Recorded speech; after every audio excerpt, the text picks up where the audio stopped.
Vous êtes lycéen, étudiant ou amateur et vous avez quelques difficultés pour reconnaître un minéral commun d'une roche au microscope, eh bien vous êtes au bon endroit, bienvenue. Pour cela, nous allons faire un petit jeu où Jeff le chimiste, totalement néophyte, va devoir découvrir 10 critères de détermination d'un minéral en lumière polarisée non analysée, LPNA, et analysée, LPA. Nous poursuivrons par une application, c'est-à-dire la détermination d'un minéral courant à partir de ces critères.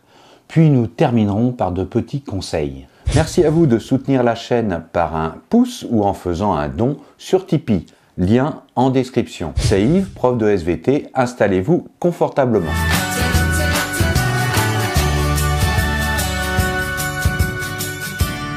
Un grand merci à nos deux partenaires qui m'ont envoyé de nombreuses lames me permettant de compléter ma petite collection personnelle. L'entreprise Sordalab, fournisseur en matériel pédagogique auprès des collèges et lycées en physique-chimie et SVT. Le laboratoire Nubla, fournisseur historique des préparations microscopiques pour la SVT, mais pas que. Pour ce petit jeu, j'ai choisi un granit à demi-K possédant 5 minéraux différents.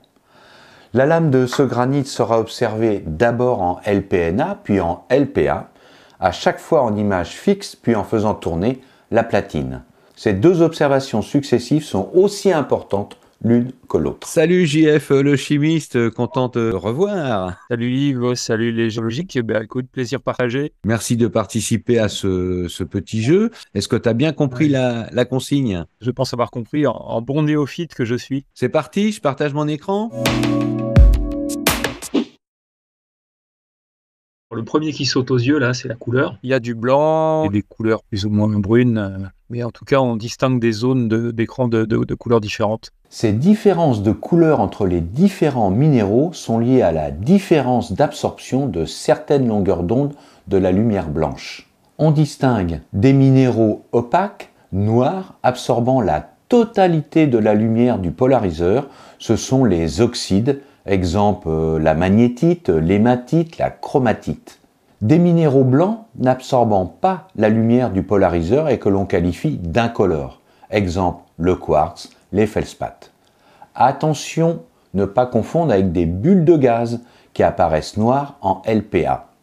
Des minéraux colorés absorbant certaines longueurs d'onde. Ils peuvent être faiblement colorés, exemple grenat, glaucophane, pyroxène, ou fortement colorés, exemple la biotite. Sur quels critères on pourrait différencier les minéraux incolores? Donc il y a une zone blanche et puis une zone où on voit un peu de gris. Effectivement, tu as des minéraux qui sont limpides, Ouais. ici, là. Ouais. Ouais. Et puis là, tu as des minéraux qui sont aussi incolores, mais on dit qu'ils sont sales, qu'ils sont poussiéreux. Cet aspect limpide ou poussiéreux est lié à l'altération. Cela permet aisément de distinguer le quartz limpide, car inaltérable, des feldspaths translucides altérables par séritisation, qui conduit à l'apparition de fines paillettes de mica blanc et qui donne un aspect gris sali. La séritisation est fréquente, surtout chez les plagioclases. Ensuite, on va dire dans les formes qui apparaissent, il y en a qui ont l'air un peu sphériques quand même, et d'autres qui présentent plutôt des structures en lamelles.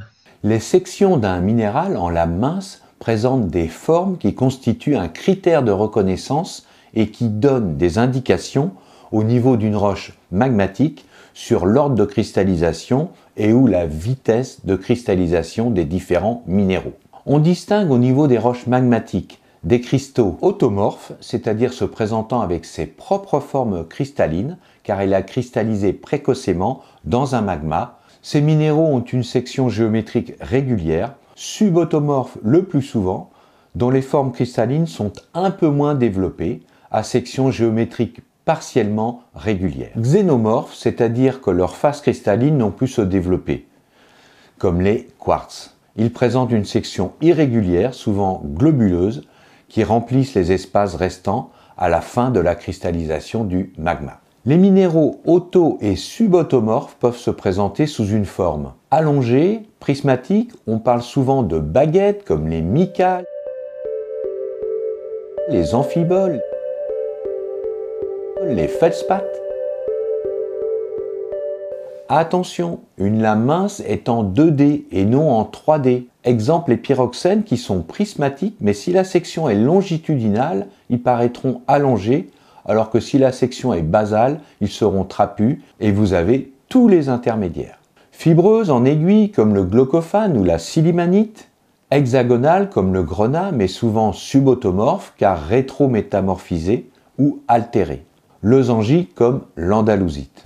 Sur les limites d'un minéral, est-ce que tu vois que des minéraux ont des limites plus ou moins nettes? Sur la partie droite de l'écran, effectivement, entre guillemets, on voit des frais qui apparaissent clairement. Les frontières sont claires. Dans ce que tu m'as montré au départ, la limite est quand même beaucoup moins nette. Eh bien, on parle pour les minéraux de relief. C'est-à-dire qu'il y a des minéraux qui ont des limites bien nettes. Exemple, ici, ce minéral-là a un relief que l'on qualifie de moyen. Il ressort bien sur la lame, alors qu'ici, ce minéral incolore, qui a une limite peu nette, eh ben on dit qu'il a un faible relief. Et puis tu en as d'autres ici, alors qu'on a un relief alors quasiment presque nul. Ouais. Et ça renseigne sur le type de minéral. En bon néophyte, là, tu viens d'utiliser le terme de relief. Oui. En géographie, on voit bien ce que c'est qu'un relief. En géologie, ça renvoie à quoi ce terme? On parle de relief, mais relief entre guillemets. Petite lame de 30 micromètres de roche, eh bien, elle a une surface qui est totalement lisse. Et donc, c'est pas lié à des irrégularités de minéraux qui seraient plus résistants ou moins résistants. C'est lié, en fait, à un phénomène de diffraction de la lumière. Donc, c'est uniquement un phénomène optique, en fait. Exactement. Illustrons les différents reliefs.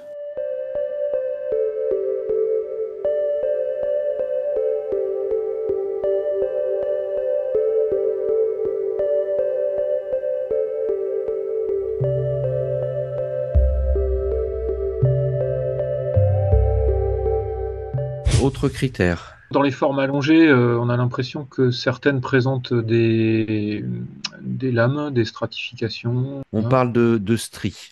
Effectivement, on voit des stries.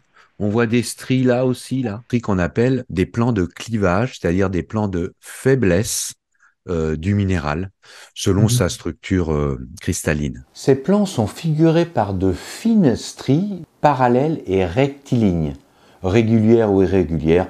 Attention à ne pas confondre avec des fractures ou craquelures plus épaisses, non parallèles, donc non rectilignes, qui sont un autre critère de détermination des minéraux.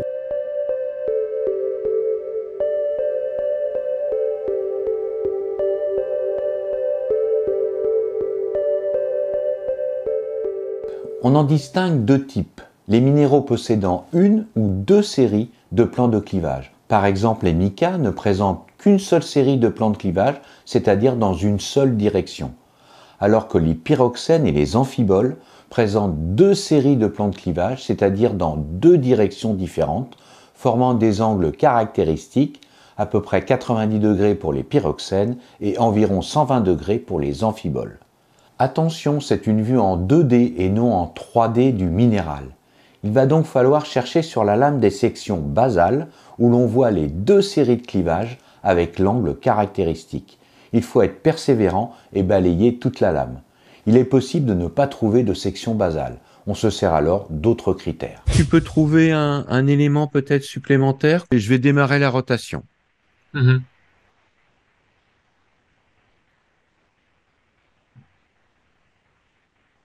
Quand tu fais tourner la lame, en fait, ce qu'on observe, c'est des différences à la fois de couleur et puis d'intensité aussi de lumière. Je suis pas surpris parce que c'est bien l'intérêt de la polarisation de la lumière, en fait, d'obtenir ces phénomènes de variation de lumière en fonction de l'orientation de la lame.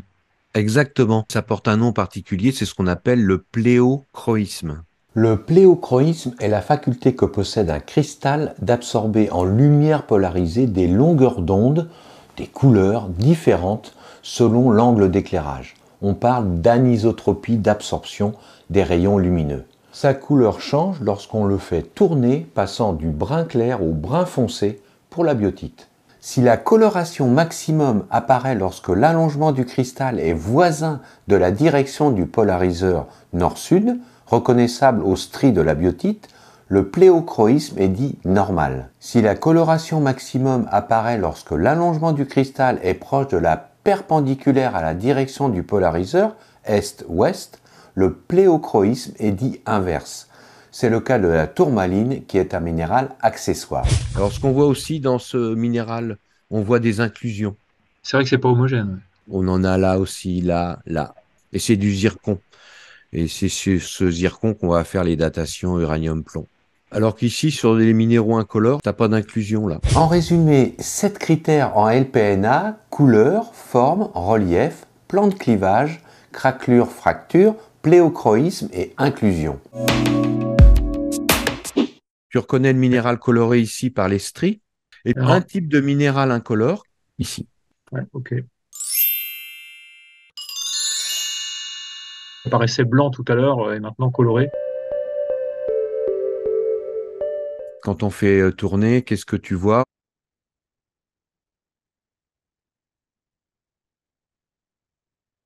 Première chose qui apparaît, c'est des variations d'intensité lumineuse, avec cette fois-ci des extinctions. Il y a certaines parties de l'image là qui s'éteignent complètement, qui disparaissent, qui se retrouvent très lumineuses à d'autres, pour d'autres angles de rotation. Sur des minéraux qui étaient incolores tout à l'heure, ben maintenant on observe des variations d'intensité lumineuse. Alors ça rend peut-être plus net certaines frontières en fait. En fait, ce que tu as dit, c'est qu'on voit qu'il y a des teintes de polarisation quand on tourne. On appelle ça la biréfringence. La biréfringence d'un minéral s'observe en LPA par des teintes variées selon l'angle d'observation au cours de la rotation de la platine. Les teintes de biréfringence sont calibrées pour une lame de 30 micromètres d'épaisseur. Si le quartz est jaune en LPA, c'est que la lame n'a pas la bonne épaisseur. Tous les 90 degrés au cours de la rotation, un minéral biréfringent devient sombre, voire noir. On dit qu'il s'éteint. Les différentes teintes de biréfringence sont visibles sur l'échelle de Newton. On distingue plusieurs catégories de teintes appelées ordres: premier, deuxième, troisième ordre. Les teintes de premier ordre vont du gris foncé au blanc, comme pour le quartz ou les feldspaths. Les teintes de deuxième et troisième ordre correspondent à des teintes colorées: bleu, vert, jaune, orange, magenta, rouge. Les teintes de deuxième ordre sont très vives. C'est le cas de la muscovite et de la jadéite. Les teintes de troisième ordre sont pastels. C'est le cas de la calcite. Attention, un minéral peut présenter des teintes dans plusieurs ordres en fonction de l'angle de rotation de la platine. Ces teintes peuvent être atténuées par la couleur du minéral. C'est le cas de la biotite. Un minéral non biréfringent, comme le grenat, ne présente pas de teinte de biréfringence. Il reste noir tout au long de la rotation de la platine. On dit qu'il est isotrope.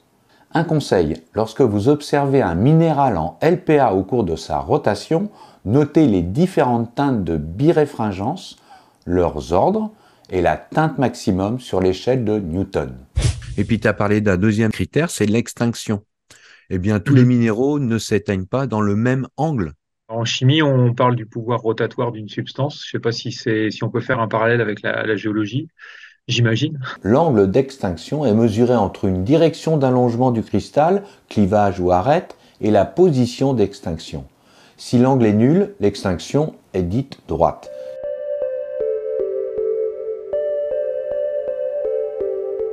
Sinon, elle est oblique. Remarque: lorsque la roche a été soumise à des contraintes tectoniques, le quartz présente un phénomène d'extinction roulante ou onduleuse. L'extinction n'est pas totale pour toute une même section d'un minéral, mais elle se propage suivant des zones floues au travers du minéral. Je vais te montrer maintenant le même granit, mais centré sur un autre minéral qui était incolore en LPNA.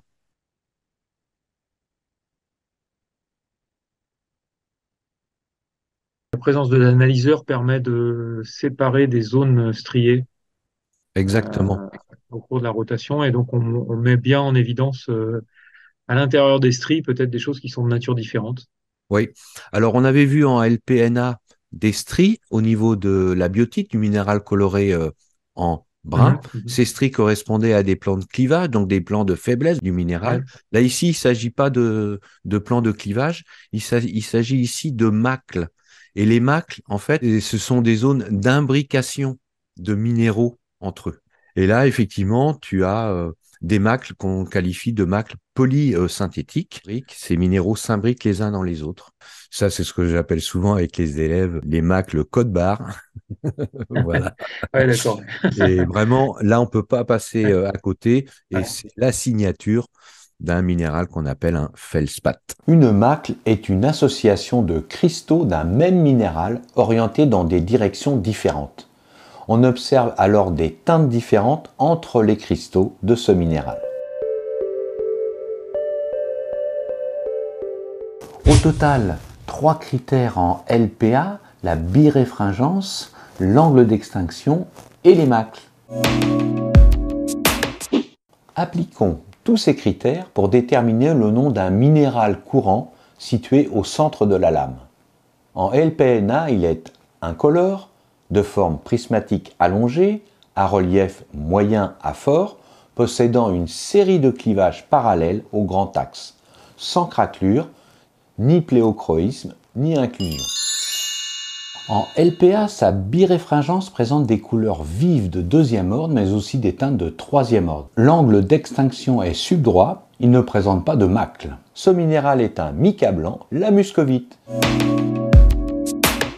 Comme pour la géologie de terrain, la détermination des minéraux d'une roche s'appuie sur l'observation. Il va falloir pratiquer et être assidu et persévérant. Ne pas vous arrêter à une seule zone de la lame mince, mais parcourez-la en entier avec méthode. N'hésitez pas à faire des dessins d'observation. Je sais, il y a les caméras numériques, mais cela n'exerce pas votre œil et donc votre cerveau. Un conseil, quand vous avez à déterminer une roche par sa composition minéralogique, complétez cette fiche par exemple. Je mets le lien en description. Un point sur les photos trouvées au niveau des fiches de détermination des minéraux que vous pouvez trouver. Méfiez-vous car ce n'est qu'un aperçu incomplet du minéral. Exemple, l'olivine. Les craquelures ne sont pas bien visibles, on a l'impression de voir deux minéraux. De plus, il est incolore, parfois légèrement jaune verdâtre. Les couleurs de biréfringence ne sont pas complètes puisqu'il faut tourner la lame pour les observer. Ne pas tout miser sur une photo pour déterminer un minéral. Pour cela, bien lire sa description dans le texte. Un livre que je peux vous conseiller pour commencer est l'Atlas de géologie et pétrologie à l'adresse des étudiants en classe préparatoire BCPST des éditions Duno. Cette vidéo n'a comme seule prétention que la détermination des minéraux courants les plus typiques. En effet, il faut aussi déterminer un certain nombre de paramètres optiques et ensuite se plonger dans les tables et descriptions existantes. Seuls quelques experts pétrographes pratiquant le microscope polarisant peuvent être sûrs de leur détermination, même si parfois ils le font avec des réserves. Incroyable! Il est possible maintenant de déterminer une roche sur le terrain de façon non destructive par un spectromètre Raman portable par exemple. Prévoir 20 000 €. Waouh! Dans vos commentaires, dites-moi si vous avez d'autres critères de détermination des minéraux en lame mince. Apprenez et progressez en géologie. À bientôt pour de nouvelles aventures. À bientôt les géologiques. À très bientôt, GM. Un grand merci à toi.